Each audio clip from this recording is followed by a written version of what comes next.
உலக நாடுகளின் உணவு வகைகளை ஒரே கூரையின் கீழ் சுவைத்து மகிழ கிருத்தை பொனே சுமானில் உங்களை அன்போடு அழைக்கிறது. Bienvenue dans votre restaurant 5 saveurs. Ici, vous allez trouver 5 pays différents, la France, Italie, India, Thaïlande et des grillades. Tout est inclus dans votre formule. Mardi à dimanche, de 11h jusqu'à 15h et après de 18h30 jusqu'à 22h30.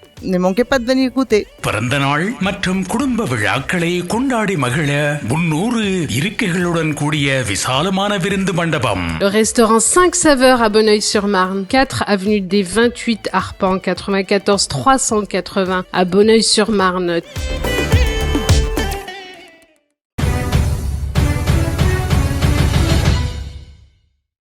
Tamil உறவுகளே வணக்கம். France செய்திகள். France நாட்டில் Michel Barnier பிரதமராக தெரிவானதை அடுத்து 150 வரையான ஆர்ப்பாட்டங்கள் September 6ஆம் தேதி சனிக்கிழமை நடைபெறவுள்ளன. மேக்ரோனின் கூட்டுப்படைக்கு எதிராக இந்த சனிக்கிழமை குறிப்பிட்ட ஆர்ப்பாட்டங்கள் ஏற்பாடு செய்யப்பட்டிருப்பதாக தெரிவிக்கப்படுகின்றது. மாணவர் சங்கங்கள், உயர்நிலை பாடசாலை ஒன்றியங்கள் செப்டம்பர் 7 சனிக்கிழமை அன்று பிரான்ஸ் முழுவதும் ஏறத்தாழ 150 பேரணிகளை நடாத்த திட்டமிட்டுள்ளன. மிஷேல் பார்னியே பிரதமராக நியமிக்கப்பட்ட பின்னர் எமனுவல் மேக்ரோனின் சதி புரட்சியை கண்டிக்க ஏராளமான ஆர்ப்பாட்டங்கள் இவ்வாறு ஏற்பாடு செய்யப்பட்டுள்ளன. புதிய பிரதமர் நியமனத்திற்கு அடுத்த நாள் எமனுவல் மேக்ரோனின் தரப்பில் ஜனநாயக மறுப்பு மற்றும் சதி பிழைப்பு ஆகியவற்றை கண்டித்து ஆர்ப்பாட்டங்கள் நடைபெறுகின்றன. ஆகஸ்ட் மாத இறுதியில் நுவோ ஃப்ரோம் பாப்புலர் வேட்பு மனுவை குடியரசுத் தலைவர் நிராகரித்த பின்னர் முதலில் லா பிரான்ஸ் இன்சூமிஸால் ஆதரிக்கப்பட்டது. இந்த அணி திரட்டலுக்கான அழைப்பு மட்டிங்யோனுக்கு மிஷேல் பார்னியே நியமிக்கப்பட்டதில் இருந்து வேகம் பெற்றுள்ளமை குறிப்பிடத்தக்கது. பிரான்சின் புதிய பிரதமர் மிஷேல் பார்னியே ஓய்வூதிய சீர்திருத்தத்தை மேம்படுத்த விவாதத்தை திறக்க விரும்புகின்றார் என கூறியுள்ளார். பிரதமர் மிஷேல் பார்னியே தனது வருங்கால அரசாங்கத்தில் இடதுசாரிகளின் பங்கேற்பு இருக்க வேண்டும், அதற்கு தான் தயாராக இருப்பதாக கூறியுள்ளார். மிஷேல் பார்னியே செப்டம்பர் 6 வெள்ளிக்கிழமை TF1 தொலைக்காட்சியில் கேள்விகளுக்கு பதிலளித்தார். மிகவும் பாதிக்கப்படக்கூடிய மக்களுக்காக இந்த சட்டத்தை மேம்படுத்துவது பற்றிய விவாதத்தை தொடங்கப் போவதாகவும் சமூக பங்காளிகளுடன் சேர்ந்து அதை செயல்படுத்த இருப்பதாகவும் லேவ் ரிப்பப்ளிக்கன் கட்சியின் வரலாற்று பிரமுகர் கூறியிருக்கிறார். 2021ஆம் ஆண்டில் LR முதன்மையின் பொழுது சட்டப்பூர்வ வயதை 65ஆக ஒத்திவைப்பதை ஆதரித்த மிஷேல் பார்னியே 2023 சீர்திருத்தத்தின் போது 62 இருந்து 64 வரையான இந்த சட்ட வரைமுறைக்கு திரும்புவாரா என்ற கேள்வி எழுப்பப்பட்டிருக்கின்றது. தொழிற்சங்கங்களை மதிக்க வேண்டும், கணக்கில் அவற்றை எடுத்துக்கொள்ள வேண்டும் என்றும் அவர் தனது உரையின் பொழுது கூறியிருக்கின்றார். குடியரசுத் தலைவருடனான நல்லிணக்கத்துடன் ஆட்சி செய்யும் என்று அவர் குறிப்பிட்டுள்ளார். நுவோ ஃப்ரோம் பாப்புலர் ஓய்வூதிய சட்டப்பூர்வ வயதை 62ஆக குறைக்க விரும்புகிறது. வலதுசாரிகள், குடியரசுத் தலைவரின் மையவாதிகள், இடதுசாரிகள் என்போர் நல்ல மனப்பான்மை கொண்டவர்கள் அரசாங்கத்தில் முன்னிலையில் இருப்பதற்கும் வாய்ப்பளிக்கப்படும் என பிரதமர் கூறியுள்ளார். பிரதமர் இறுதியாக கடினமான சகவாழ்வு சூழ்நிலையில் போட்டியிட்டார்.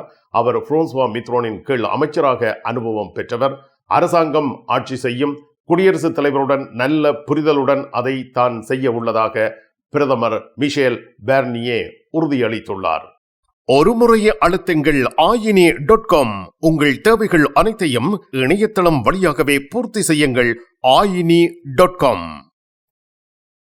உங்கள் கனவை நனவாக்கும் தங்க நகைகள் தெரிவு செய்து விட்டீர்கள். ஆனால் பெரும் தொகை பணம் உடனே செலுத்த வசதி குறைவாக இருக்கிறது. அதுதானே யோசிக்கிறீர்கள்? கவலை வேண்டாம்.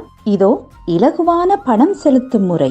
3 தடவைகளில், 4 தடவைகளில், 6 தடவைகளில், 8 தடவைகளில். இன்னுமேன் தாமதம்? ஈசன் ஜுவல்லரி, இலக்கம் 8, ரூகாய், பாரிஸ் 10, லா ஷபெல்.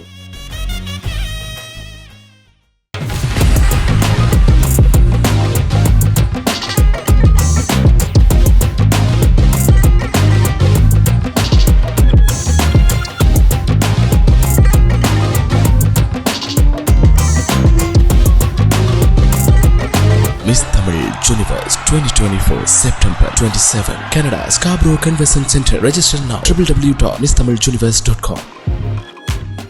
பரிச பெருநகரங்களில் அலிமெண்டசியோன் நிலையங்களை இயக்கும் வர்த்தகர்களே, உங்களுக்கு சிறப்பான பல சலுகைகளுடன் தேவையான அனைத்து பொருட்களையும் வழங்குகின்றார்கள் தனலட்சுமி டிஸ்ட்ரிபியூட்டர். உங்கள் கொள்முதல் மிக மலிவானது. அதிக லாபம் ஈட்டி உங்கள் வர்த்தக துறையை வளப்படுத்த எப்பொழுதும் கை கொடுக்கின்றார்கள் தனலட்சுமி டிஸ்ட்ரிபியூட்டர், லா குர்னோவ். பிரான்ஸ் நாட்டில் செப்டம்பர் 5 வியாழக்கிழமை புதிய பிரதமராக தெரிவாகியுள்ள மிஷேல் பேர்னியே பல பிரமுகர்களையும் அரசாங்கத்தின் பிரதிநிதிகளையும் சந்தித்து உரையாடியுள்ளார். குடியரசுத் தலைவர் எமனுவேல் மேக்ரோ எலிசே மாளிகையில் பிரதமரை வரவேற்றிருந்தார். செப்டம்பர் 6 வெள்ளிக்கிழமை காலை மக்னியோ பிரதமர் அலுவலகத்தில் சந்திப்புகள் நடைபெற்றிருந்தன. பிரான்சின் முன்னாள் பிரதமர்கள் வரிசையில் கேப்ரியல் அத்தால் அவர்களை சந்தித்து உரையாடியிருந்தார். தொடர்ந்து வலதுசாரியான லோரோ வோக்கியே, செனட் சபை தலைவர் ஜெரா லாஷே, முன்னாள் பிரதமர் எதுவா பிலிப், மோதோம் கட்சி தலைவர் பிரான்சுவா பெய்ரூ ஆகியோர் உட்பட பலரை பிரதமர் சந்தித்திருக்கின்றார். இந்த சந்திப்புகளின் பொழுது பேசப்பட்ட விடயங்கள் உடனடியாக வெளிப்படுத்தப்படவில்லை. நாட்டில் திடமான ஒரு அரசாங்கத்தை அமைப்பதில் புதிய பிரதமர் கவனம் செலுத்தி வருகின்றார் என்பது குறிப்பிடத்தக்கது. பிரான்ஸ் நாட்டின் பிரதமராக மிஷேல் பேர்னியர் நியமிக்கப்பட்டதை பிரெஞ்சு மக்கள் வரவேற்றுள்ளனர். எமனுவேல் மேக்ரோ சட்டமன்ற தேர்தல்களின் முடிவுகளை கணக்கில் எடுத்துக்கொள்ளவில்லை. ஒரு குறுகிய பெரும்பான்மையான பிரெஞ்சு மக்கள், அதாவது 52% மிஷேல் பேர்னியரை ஒருங்கிணைக்கும் அரசாங்கத்தை அமைப்பதில் வெற்றி பெறுவார் என்று எதிர்பார்க்கின்றார்கள். இதேவேளை பரவலாக விரும்பத்தகாத ஒரு நியமனம் என்ற கருத்தும் வெளியாகி இருக்கிறது.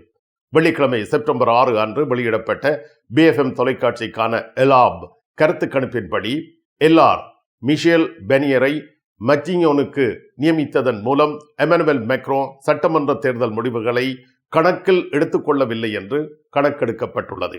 4 பிரெஞ்சு மக்களில் 3 பேர் இதனை ஏற்றுக்கொண்டுள்ளனர்.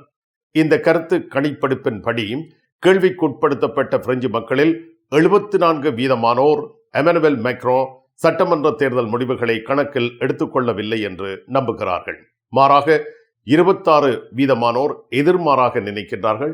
40% மிஷேல் பேர்னியரின் நியமனம் நாட்டிற்கு ஒரு நல்ல விடயம் என்று கருதுகின்றனர். 29% பேர் கெடுதியானது என்று கூறுகின்றார்கள். மிஷேல் பேர்னியர் மீதான நம்பிக்கையில்லா தீர்மானத்தை தவிர்க்கும் திறன் குறித்து கருத்துக்கள் பிரிக்கப்பட்டுள்ளன. இதற்கு இல்லை என்று 50%, ஆம் என்று 48% தெரிவித்திருக்கின்றார்கள். பிரான்சின் புதிய பிரதமர் மிஷேல் பேர்னியே செப்டம்பர் 6 வெள்ளிக்கிழமை நாட்டு மக்களுக்கு உரையாற்றினார். பல்வேறு விமர்சனங்களுக்கு மத்தியில் பிரதமராக அவர் தேர்ந்தெடுக்கப்பட்டுள்ள நிலையில் அவரது இந்த உரை மிக முக்கியமான ஒன்றாக கருதப்படுகின்றது. TF1 தொலைக்காட்சி செய்தி சேவையில் அவரது உரை ஒளிபரப்பப்பட்டது. பிரதமர் மிஷேல் பேர்னியே சுயமாக செயல்பட தான் முழு சுதந்திரம் வழங்க விரும்புவதாக குடியரசுத் தலைவர் எமனுவேல் மேக்ரோ தெரிவித்துள்ளமை குறிப்பிடத்தக்கது. உங்கள் விமான பயணம் இலகுவாகவும் சொகுசாகவும் அமைந்திட கிங்ஸ் டிராவல்ஸ் அனைத்து நாடுகளுக்கும் சுற்றுலா பயணங்கள், விடுமுறை பயணங்களை உங்கள் குடும்பத்துடன் இனிதே அமைத்திட கிங்ஸ் டிராவல்ஸ் குறைந்த விலையில் அனைத்து பிரியாண ஒழுங்குகளையும் செய்து தருகின்றார்கள். இந்த துறையில் பல வருட கால அனுபவம் கொண்டவர்கள் கிங்ஸ் டிராவல்ஸ். பாரிஸ் லா ஷபெலில் உங்களை வரவேற்கிறது யாழ் மலர்கள் பூக்கடை. உங்கள் வீட்டு தோட்டத்திற்கு வேண்டிய பூஞ்செடிகள், பல வகையான மரக்கறி கன்றுகள், மூலிகை செடிகள் யாவற்றையும் தேர்ந்தெடுத்துக் கொள்ள யாழ் மலர்கள். மல்லிகை பூக்கள், கல்யாண மாலைகள் எப்பொழுதும் பெற்றுக்கொள்ள வருகை தாருங்கள் யாழ் மலர்கள் பூக்கடை. இலக்கம் 66 rue Louis Blanc, Paris 10, La Chapelle. நிழல் படங்கள் நினைத்தபடி எடுத்திட JB போட்டோ பாலா. உங்கள் மங்கள வைபவங்கள் அனைத்தையும் அழகாக நிழல் படங்கள் பிடித்து அதனை ஆல்பமாக தயாரித்து குறைந்த கட்டணத்தில் வழங்குகின்றார்கள் JB photo Bala. 87 Rue de Clignancourt, Paris 18, metro Marcadet Poissonniers அல்லது ஜூல்ஸ் யாஃப்ராம். கண் பார்வை குறைபாடு ஏற்பட்டு விட்டதா? வைத்தியரை நாடிவிட்டீர்களா? இனிமேல் தான் நீங்கள் உங்கள் கண்களில் கவனம் செலுத்த வேண்டும். தரமான மூக்கு கண்ணாடிகளை அணிந்து உங்கள் பார்வையை வளப்படுத்திக் கொள்ளுங்கள். தமிழில் உரையாடல் ஓத்ருவியூ. பிரான்ஸ் நாட்டின் அரசியல் விமர்சகர் வாசுதேவன் அவர்கள் மிஷேல் பேர்னியே பிரான்சின் பிரதம மந்திரியாக நியமிக்கப்பட்டுள்ளார். புதிய அரசாங்கத்தை நியமிக்கும் பொறுப்பு அவரிடம் விடப்பட்டுள்ளது. வரவு செலவு திட்டம் இம்மாத முடிவுக்குள் நிறைவேற்றப்பட வேண்டியுள்ளதால் விரைவில் அமைச்சரவையை அவர் முன்மொழிய வேண்டும். வரவிருக்கும் பொருளாதார அமைச்சரின் கடமை மிகவும் கடினமானதாக இருக்கும். அரச கடன் வரலாறு காணாத எல்லையை தொட்டுள்ளது. உள்ளக உற்பத்தியில் வீழ்ச்சி ஏற்பட்டிருக்கிறது. உலக நாடுகளின் பொருளாதார பலத்தை தீர்மானிக்கும் சர்வதேச நிறுவனங்கள் பிரான்சை தரமிறக்க இருப்பதாக செய்திகள் வெளிவந்த வண்ணம் உள்ளன. நீண்ட பேரம் பேசல்களின் பின்னர் பிரதமர் நியமனம் செய்யப்பட்ட விடயம் பல தெளிவுகளையும் சந்தேகங்களையும் தோற்றுவித்துள்ளது.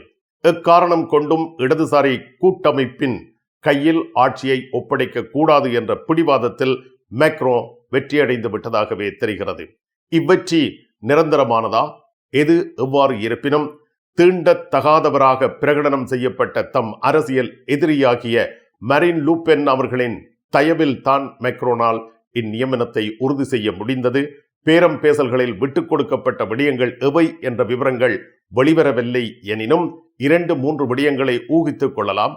தேர்தல் முறையில் விகிதாசார முறையை புகுத்துதல், குடிவரவாளர்களை கட்டுப்படுத்தும் சட்டங்களை இயற்றுதல், பிரெஞ்சு மக்களின் நுகர்வு சக்தியை உயர்த்தும் வகை செய்தல், போலீஸ் அதிகாரங்களை அதிகரித்து குற்றச்செயல்களுக்கு எதிரான நடவடிக்கைகளை தீவிரமாக முன்னெடுத்தல், இவற்றை நிறைவேற்றுவதற்கு மிஷேல் பேர்னியே பெருத்த முயற்சி செய்ய வேண்டிய அவசியம் இல்லை. காரணம், அவருடைய தனிப்பட்ட நிலைப்பாடும் அதுவே.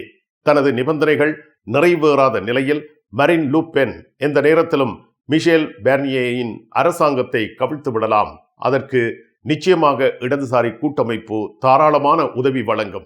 இவ்விடயத்தில் இவர்களுக்கிடையில் வேற்றுமைகள் எதுவும் இல்லை.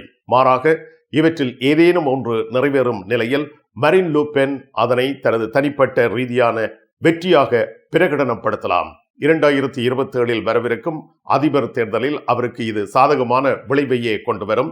இனிவரும் காலங்களில் மரின் லூபென்னின் இசைக்காக பேர்னியே ஆட வேண்டியிருக்கும். இதை மேக்ரோ ஏற்றுக்கொள்வாரா? ஆகவே அவசரமாகிவிட்ட வரவு செலவு திட்டத்தின் போதான வாக்கெடுப்பிற்கும் அதன் உறுதிப்படுத்தலுக்கான ஓர் அரசாங்கமாக மாத்திரமே இந்த அரசாங்கம் நியமிக்கப்பட்டதா என்ற கேள்வியும் எழுகிறது. எது எப்படி இருப்பினும் மேக்ரோனின் தலைமையில் அமைக்கப்படும் இந்த 5வது அரசாங்கத்தின் ஆயுட்காலமும் நீண்டதாக இருக்கப் போவதில்லை என்றே படுகிறது.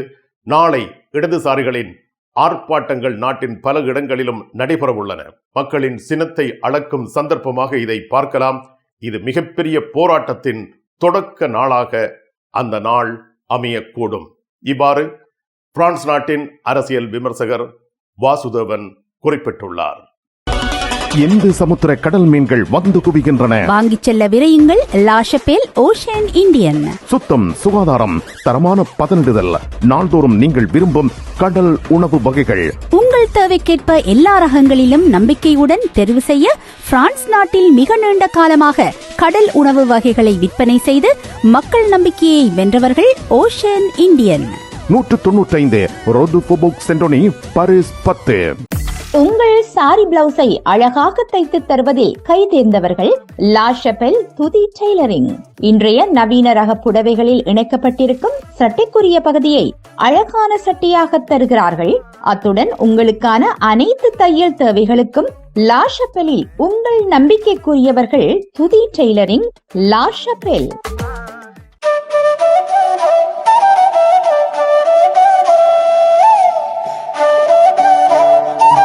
தாயின் அன்போடு, தமிழின் மணத்தோடு, பாரம்பரிய சுவையோடு, பதப்படுத்தாத புதுமையோடு அனைவருக்கும் நாவூரும் அறுசுவை உணவு வகைகளை ஆரோக்கியமாய் பரிமாறும் நாகர்கோயில் ஆரியபவன் இப்போது லண்டன் மாநகரில் டூட்டிங், வெம்பிளி மற்றும் லெஸ்டர் ஸ்கொயரிலும், பாரிஸ் மாநகரில் கார்டு நாட்டிலும் திறக்கப்பட்டிருக்கிறது. விரைவில் லூவர் மற்றும் நாட்டர்டாமிலும்